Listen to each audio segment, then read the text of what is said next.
Well, good morning. Good morning. I'm here. Hopefully you can see me. It looks a little bit dark on the picture, but you can maybe fix that up later. Main thing is that you can hear me. Good morning. Okay. I'm getting positive signals on the side of the screen, but I'm here.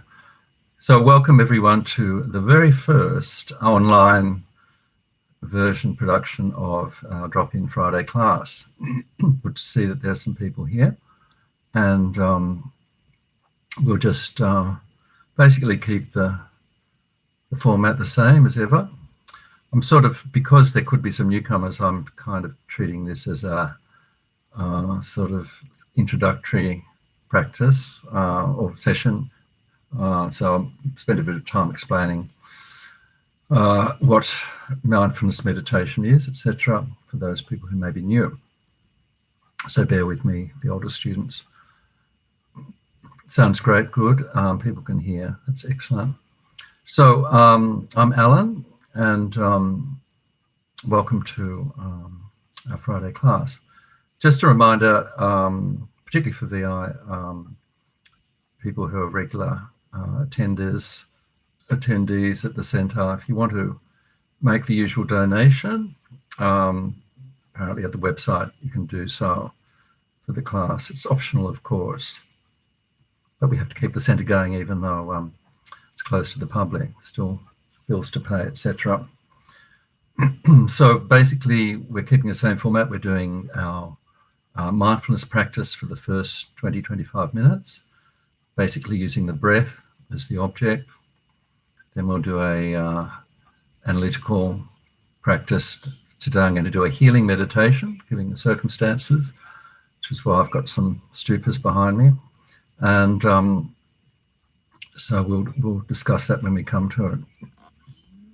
So for people, in case there are some newcomers, the mindfulness practice is just sometimes called shamatha, or concentration meditation, calm abiding meditation, placement meditation. What we're doing is just choosing an object, in this case the breath, and just gently resting our attention on that object for the whole session. It's the aim. And when the mind wanders, as it surely will, we use what we call introspection or alertness to be aware when we've lost concentration, when we've wandered off, and we just gently bring the mind back, let go of that distraction, usually a thought, could be a sound if we've got a noisy environment. And so the thing is, that's going to happen, and so we're not going to expect perfect concentration. If we had perfect concentration, we wouldn't have to do the practice. So we just be glad, we're happy that we noticed that distraction, that we were distracted, gently let go of that thought, sound, and very patiently come back to the breath again and again. Also today, just going to remind you there's some options that we can use to help deal with distractions. And one of them is to label the thoughts. We can, when we notice that we've been distracted by something, say what we're going to do later, what we did this morning, something that happened yesterday, some worry, we can just sort of give it one word to that. We could say distraction, we could say, planning, that's what I'm going to do later, of worrying about that usual problem. Just a word or two to give it some identity and then let it go. We don't get involved with that. Sometimes just giving a label to it, particularly if it's familiar, sometimes these thoughts are recurring, giving it a label and just sending it on its way, coming back to the breath. And sometimes that can be helpful, labeling the thought. So I've got a good quote here to start off with. This is actually from one of the Buddha Sutras, Can't tell you which one, but it's basically telling us how important the mind is to everything. Buddhism, mind is everything, Buddhism. So this is in one of our Discovering Buddhism classes. So just quoting the thought, the quotation, the thought manifests as the word. The thought manifests as the word. The word manifests as the deed develops into habit, and the habit hardens into character. So watch the thought and its ways with care. Let it spring from love, born out of concern for all beings. And that's the quote. So it covers everything, the importance of watching the mind and also having that compassionate Mahayana attitude behind everything. Let it spring from love, born out of concern for all beings. So that's basically the whole of Buddhism in one quote there. So, so if anyone needs to ask a question, I think you can actually type it in where it says say something, which is fine. And during the break, we have a small break between the first session and the second. If there's a question there, I can try and answer it. Otherwise, if there happens to be many questions, I could probably come back to deal with them next week. Or something I can't answer. Might have to look up something. So let's go. I don't have the traditional gong, so I'm going to use a wine glass and a teaspoon to start the session. So just also before we start, just the posture, in case there's anyone new.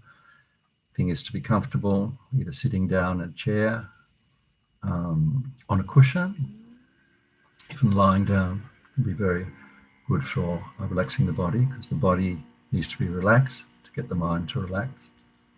So sitting, chair, on the floor, cushion, or lying down, all fine. Reasonably straight back wherever you are. And the eyes could be closed completely or just partly open, allowing some light in.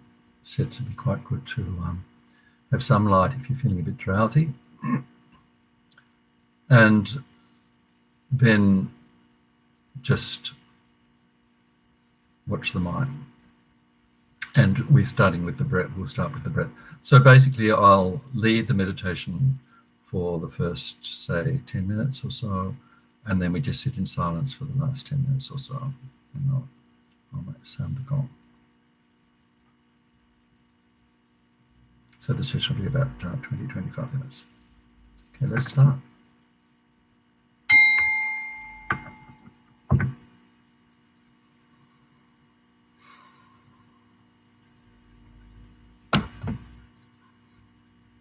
Okay, we just begin with bringing our attention inwards.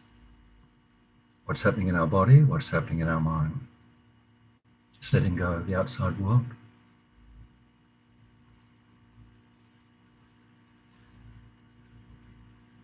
Have a sense of just letting go of the busy thoughts, busy world out there.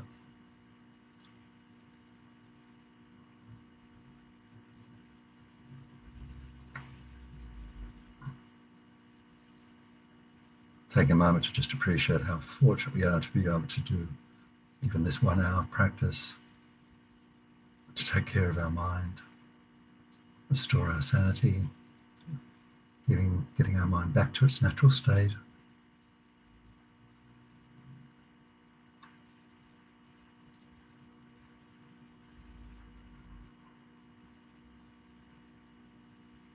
Also, we just bear in mind that we're doing the practice not just for our own benefit, but the benefit of others.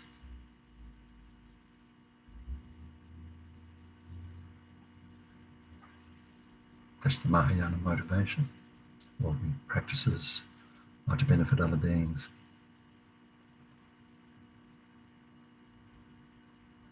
And then we come into our body, scanning the body. Are we evenly balanced on the surface, the chair or the floor?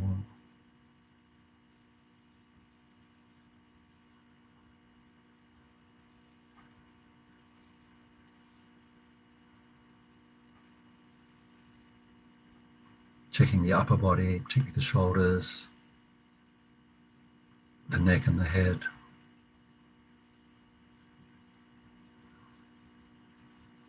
The muscles around the face and the eyes, softening them.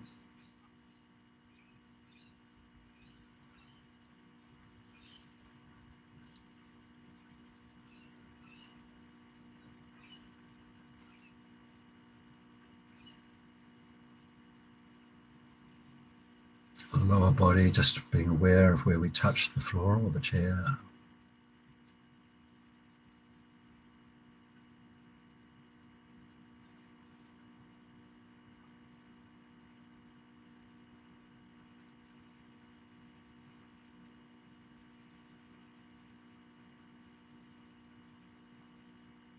Feeling the gentle pull of gravity into the earth.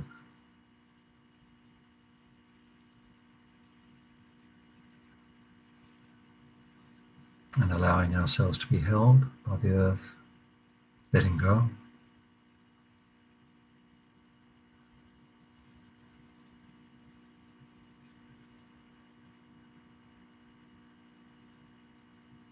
Trusting the earth, trusting to be held.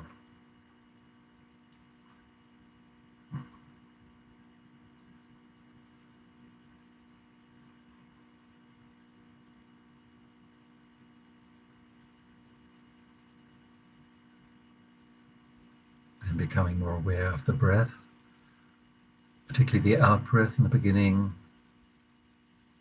With each out breath, have a sense of releasing physical tension, and releasing any obstacles, any mental tension, any mental busyness.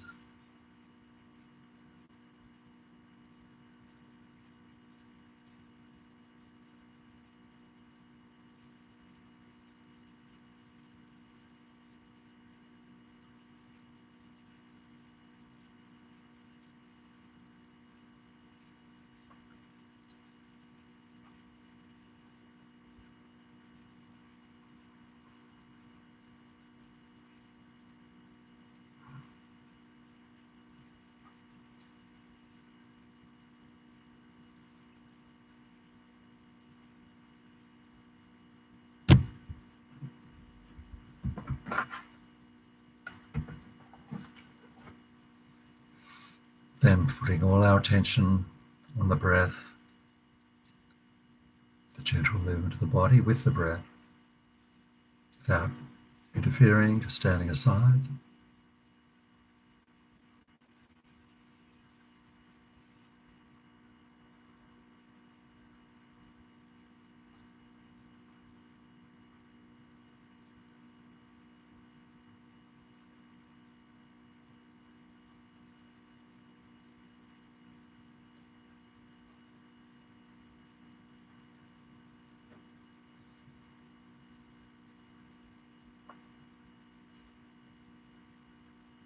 We can focus on the nostrils where cool air enters the body, warm air leaves the body. Or lower down, just watching the movement of the abdomen, gently rising and falling. Or just the movement of the whole body with each breath.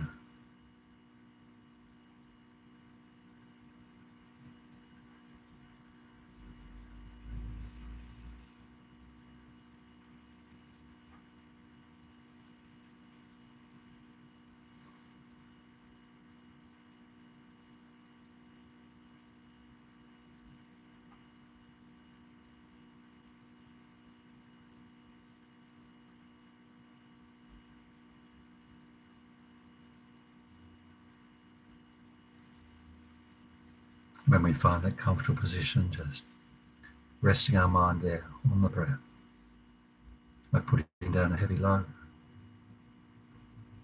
letting go.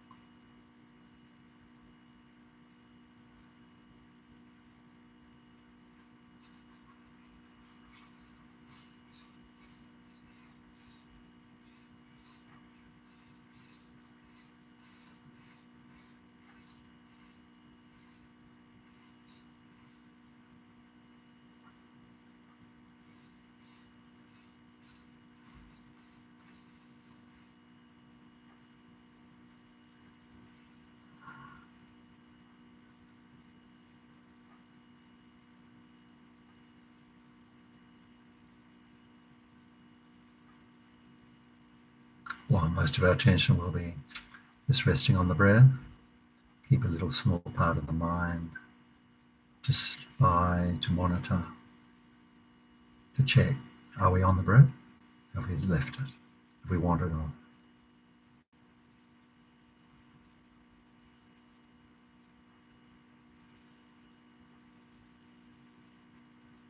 Maybe we wandered off very quickly. Doesn't matter, just a thought. Glad we noticed. That's the practice. Noticing the distraction, letting go, patiently coming back to the breath. It's mindfulness.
Are we still with the breath?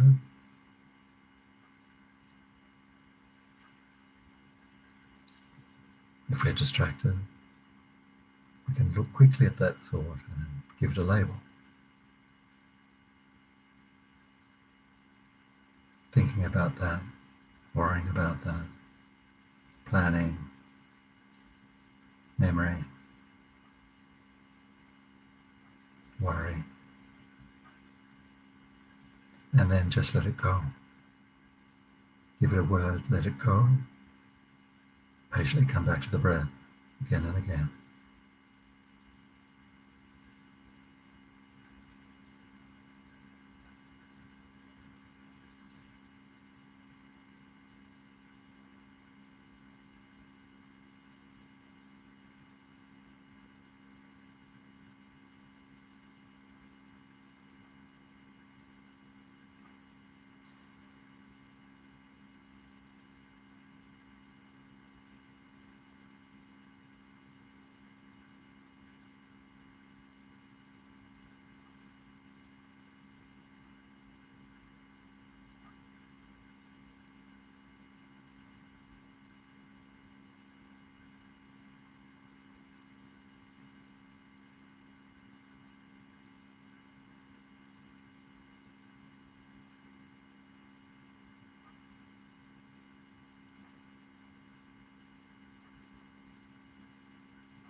As the thoughts quieten down, and more and more of the quality of the breath.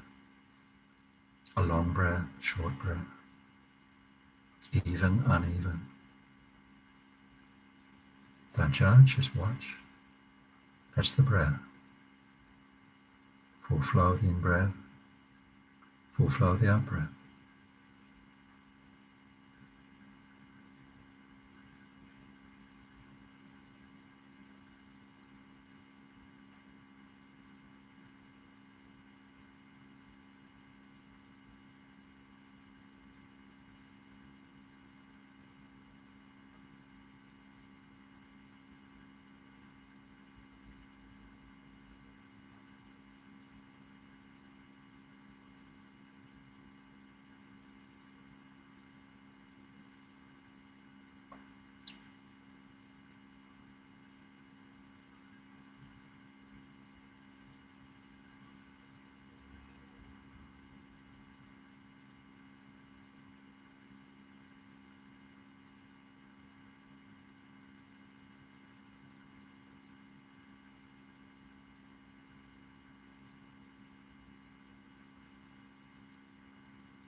Maybe there are thoughts coming and going in the background.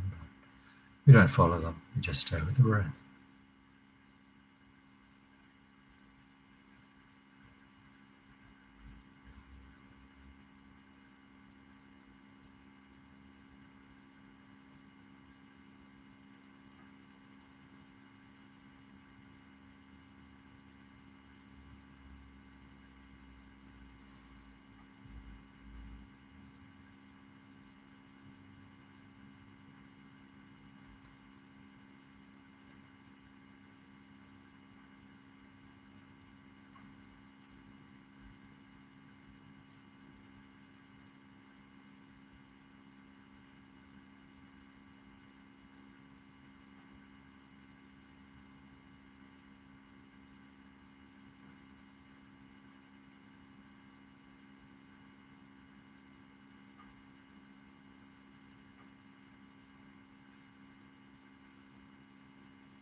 Just relax for a few minutes and have a stretch, cup of tea, drink.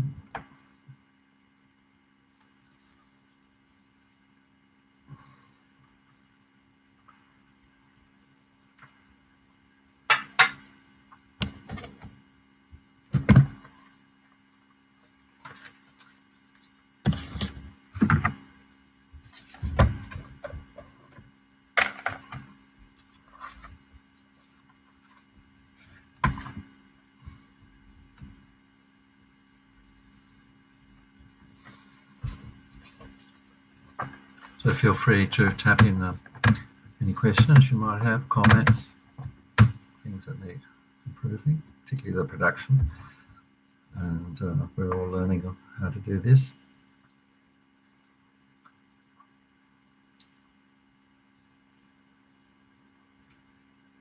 It's so great that we can keep the practices and the teachings going, meditations and everything, the technology. So I've just chosen a healing practice, the second meditation. Obviously, coronavirus and so on, it's very relevant. And so the practice comes from Lama Zopa's wonderful book, Ultimate Healing. Sure. Doesn't look as though you can see it in the lighting. Ultimate Healing.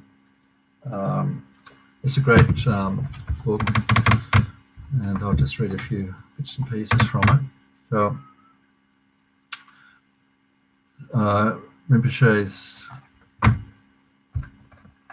starts quite a long chapter about the mind, and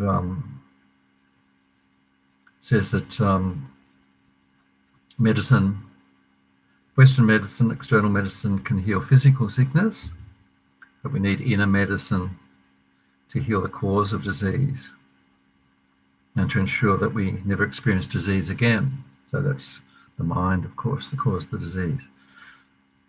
So just to quote Rinpoche in this beginning chapter, he says, meditation not only heals disease, it brings great peace to the mind. It is the nature of positive thoughts to make us feel calm and relaxed.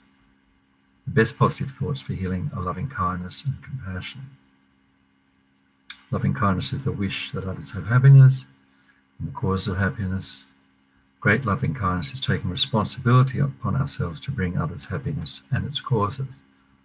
Compassion is the wish for others to be free from suffering and the cause of suffering. Great compassion is taking the responsibility upon ourselves to free others from suffering and its causes. Generating these positive attitudes can heal disease. So, more specifically, this particular meditation is called the White Light Healing Meditation. White Light Healing Meditation. So we use some visualizations of white light, and we also use holy objects. So the reason I've got the stupas floating around me at the side there, and also there's a picture of Medicine Buddha, and the Medicine Buddha surrounding Blue Medicine Buddha. So 7 Medicine Buddhas. So Rinpoche says, for healing practices, holy objects are incredibly powerful. So they help the mind to restore it and heal the mind. So I'll just quote another bit of Rinpoche on this healing meditation. He says, even though the psychological aspect, transformation of the mind, is much more important in healing, visualizing of the Buddhas and stupas and other powerful holy objects does have the power to heal. Simply seeing a holy object has such power to benefit the mind and brings great purification. So this is why I recommend using a stupa or Buddha as the meditation object in the white light healing meditation. Just a bit more on that. He says, the figure of a Buddha symbolizes a holy being with a pure mind that's completely free from gross or even subtle obscurations and has infinite compassion for all living beings.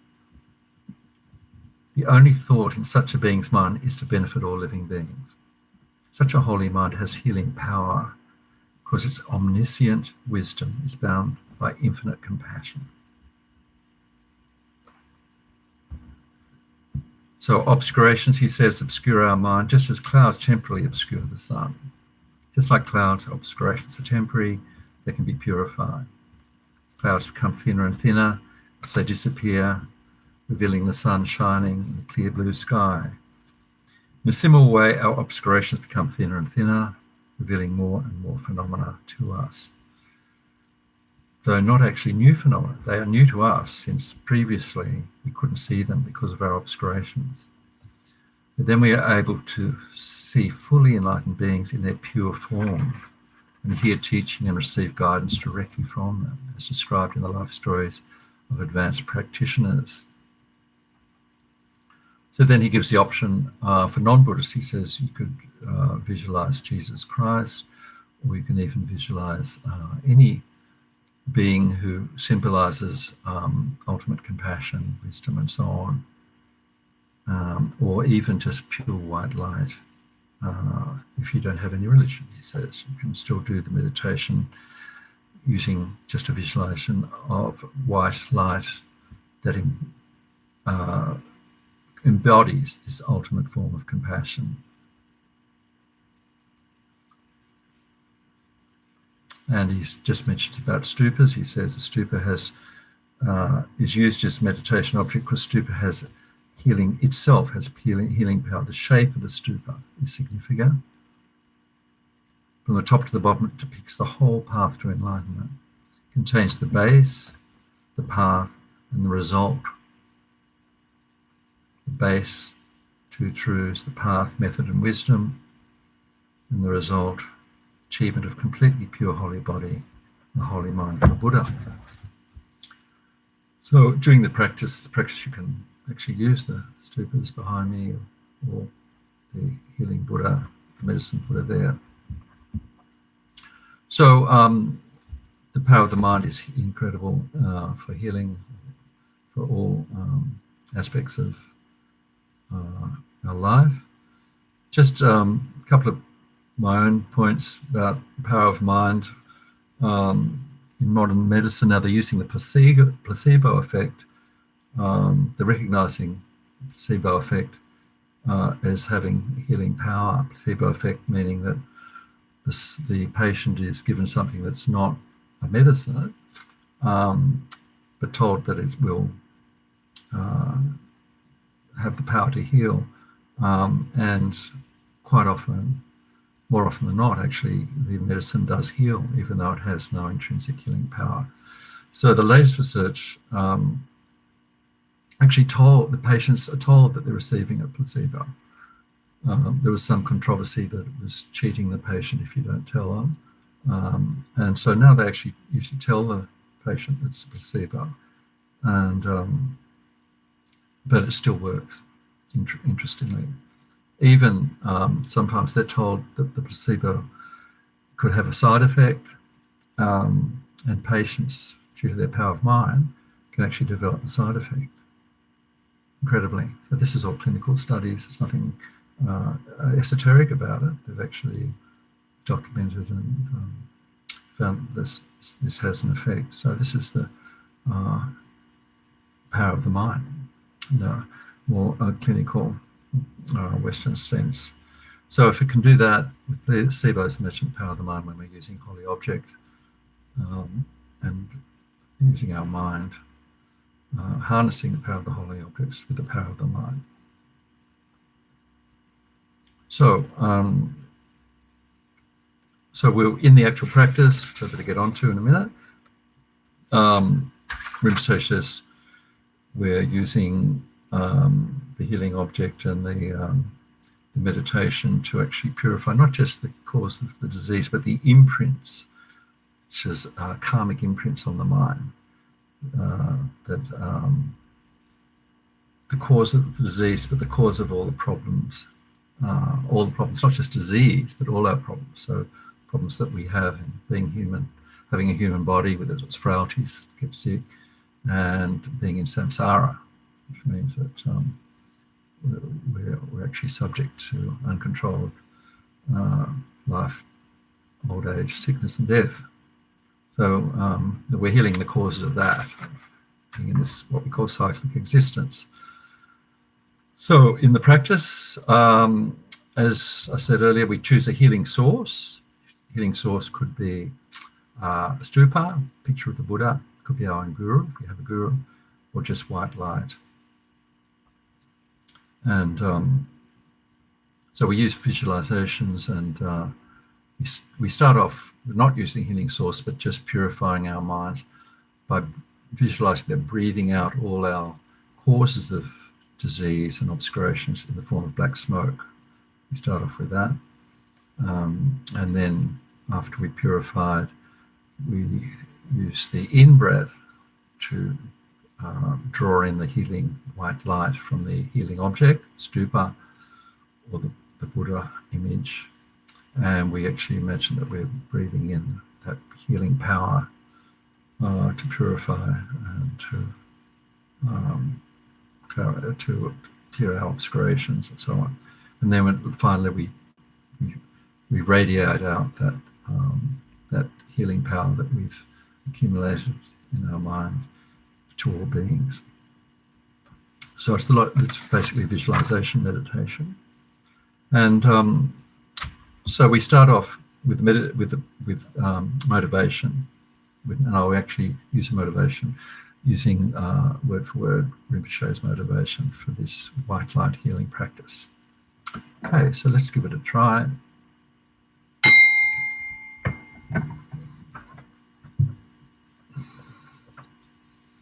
Just coming back to our stability of mind from the breathing practice, getting comfortable, watching the breath for a few moments.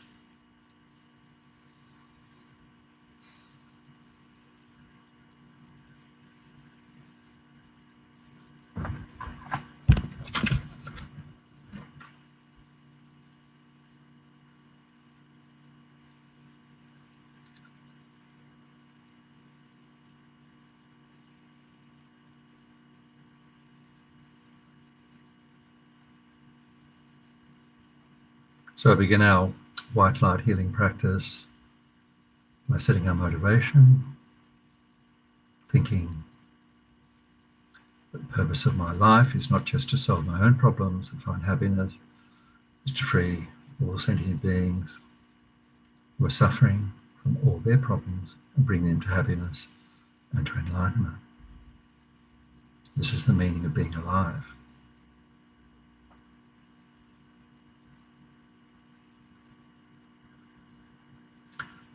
And to be able to do this, I need to be healthy and have a long life. And this is the reason for doing the white light healing meditation. To be healthy and have a long life. To be of maximum benefit for all beings. So we start with the breath. We're going to use the breath in this practice. Just watching the breath, using the breath to relax physically and mentally.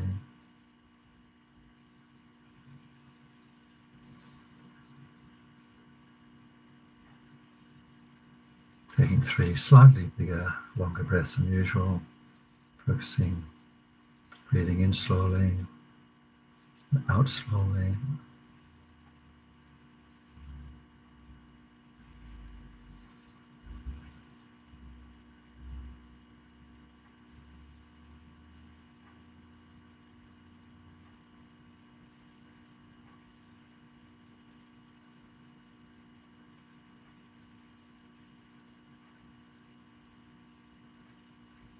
Then starting with the out breath, visualizing with each out breath, we're exhaling all our disease and its causes, all the negative imprints in our mind, in the form of black smoke. The smoke goes out beyond space, doing no harm.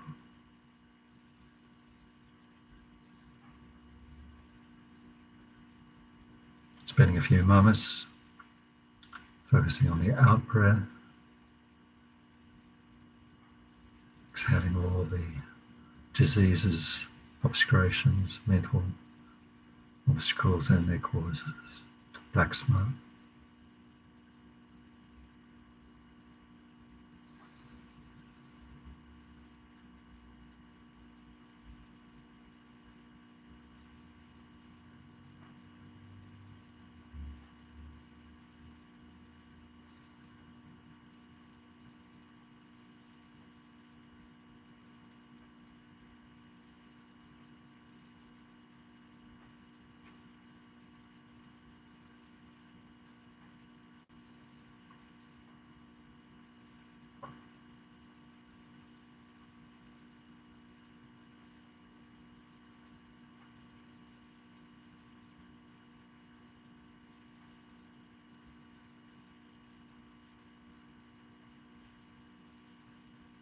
Not just all the physical diseases, mental diseases, all the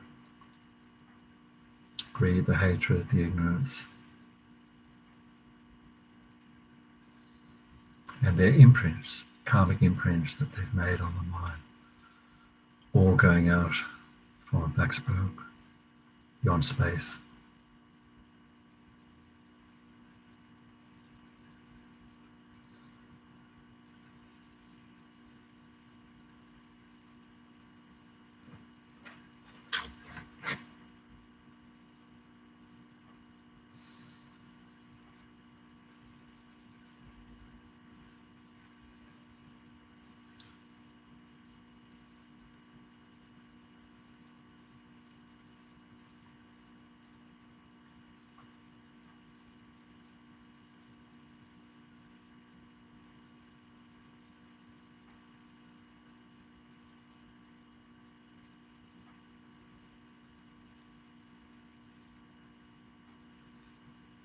So, when having purified our mind and body,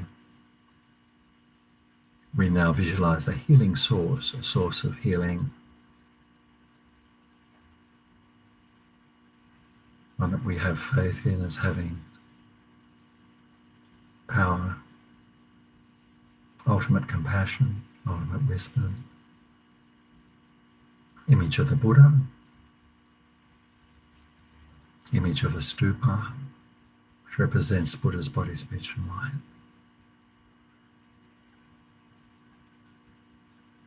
Any other spiritual being.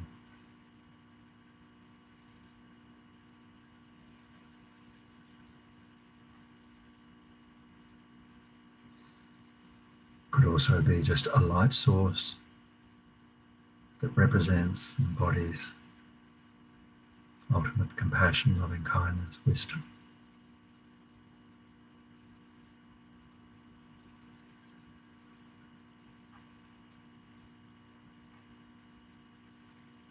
And from that healing source, we see white light sparkling like sunbeams, radiating from that healing source.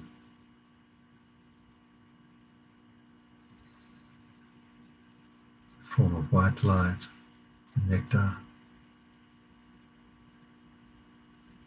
coming straight into our heart, completely lights up the body, dispelling all the diseases, spirit harm, negative karmas and their imprints. We're focusing on the in-breath. The in-breath draws in the white light from the healing source. The white light and nectar enters the heart, radiates from the heart like sunbeams, completely lighting the body, completely lighting up the mind, dispelling all the diseases, obstacles, harm. Staying with that, the in-breath and the white light for a few moments.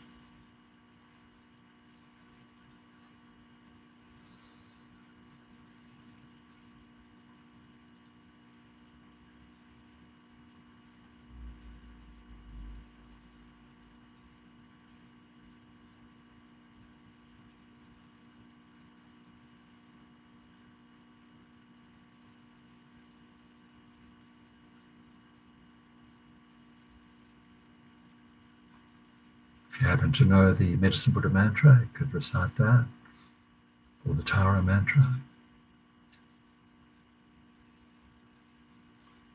Genresic mantra, Mani Padme Hum. Otherwise, just visualize the light.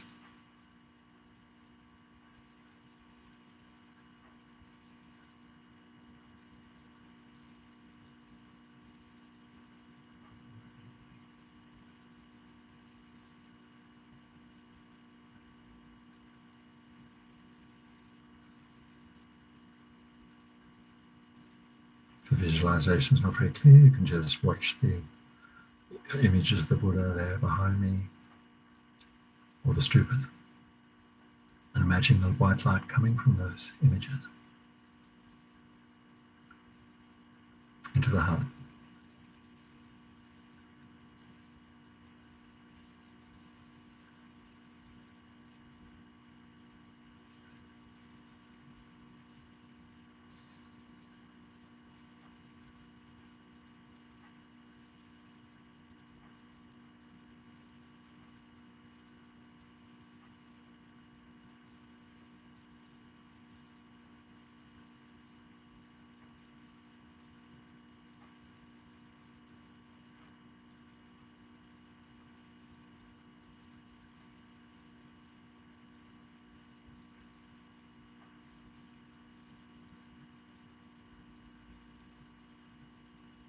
Then we can, if it's comfortable, alternate visions with each in and out breath of breathing out the black smoke with the out breath, breathing in the white light with the in breath, the healing white light, purifying by breathing out the black smoke.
So then we can now just imagine that that practice has been successful and our body now is healed with white light, radiating white light. It's a body of light, transparent, clean, clear, free of all disease, feeling great joy. The whole body from head to toe is filled with bliss.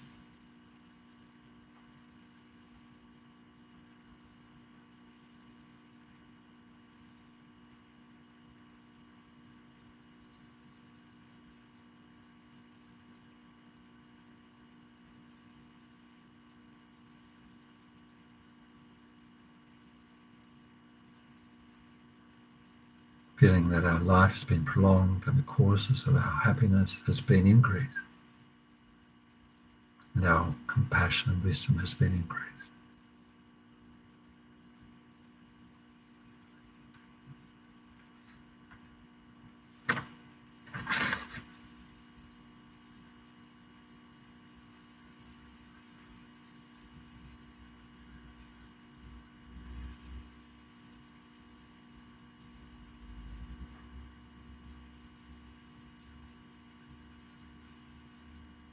And from this radiant white body of light, we can imagine radiating from the heart, the healing white light, which we can share now with all living beings surrounding us in human form, beaming out the positive energy we've created. May you all sentient beings be well and happy, healthy, and live in peace.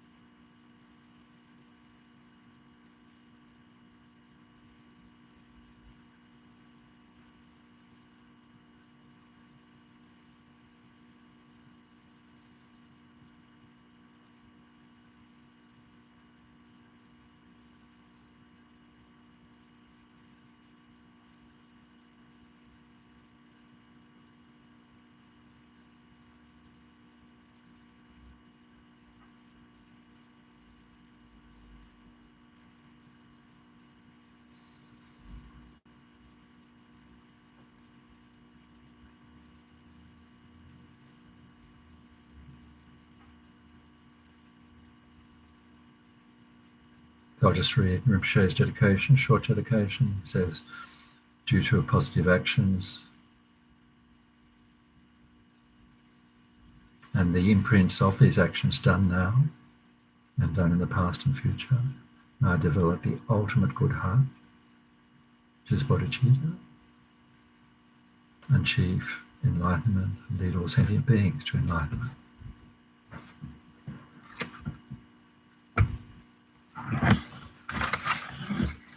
And I'll read a slightly longer dedication Rinpoche given just recently online when he's given practices for dealing with the coronavirus.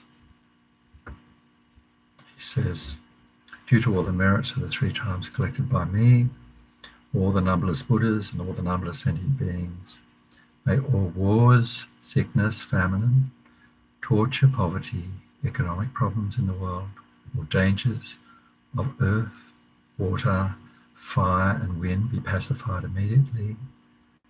May perfect peace and happiness prevail in everyone's hearts and lives. May the Buddha Dharma last for a long time.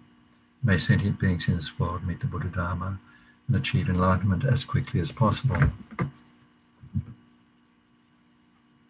So those special practices are actually available on the FPMT website. I think there may be a link to that on the Vajrayana Institute website if you want to follow those additional practices.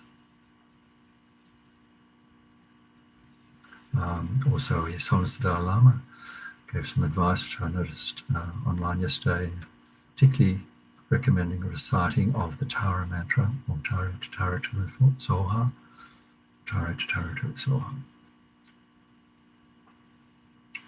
All right, so that ends our session. Very wonderful to be able to be here. Can't see you, but I think I can feel you. I can certainly see that there are some people watching. And so definitely we'll be back next Monday and every Monday until we can get back to normal and have live classes. So have a wonderful day, a wonderful week, and I hope to see you same time next week. Thank you. End stream. I'm ending the stream.